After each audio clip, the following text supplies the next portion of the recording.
yung kape doon. Mamaya tay. Lakad-lakad ko, kunin ko yung cellphone yan. Teka lang tay. Wala. At titimpla na ako.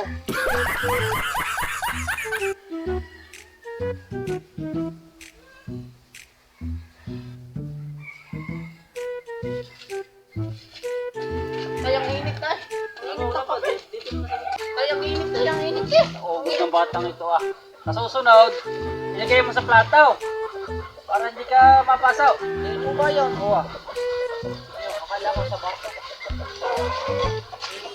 Tapos, laro na nga. Talo na ata ako tayo.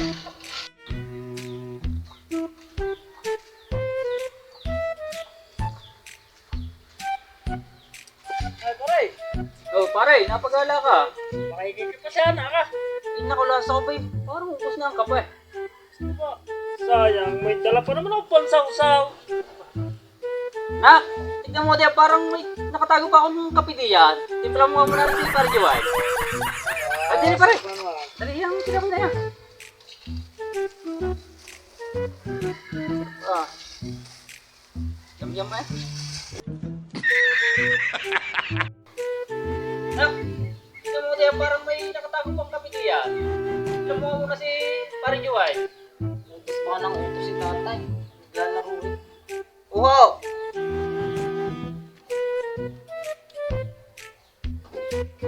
Init-init naman eh. Napasok na ako kanina eh. Utos ba naman ang utos? Naglalaro ang tao eh. Ay, ilagay ko nga pala daw sa plato, sabi ni tatay. Para hindi mainit. Masubukan.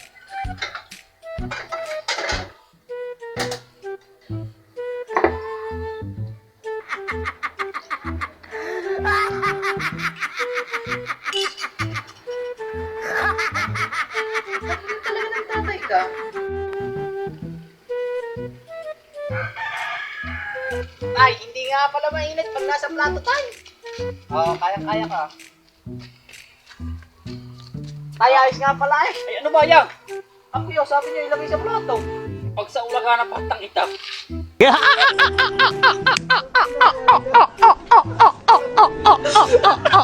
Sabi ka, ipatong mo ang baso dyan sa plato.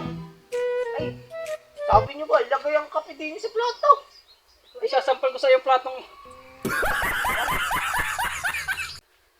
Oh, pare, ang kape mo. Nye,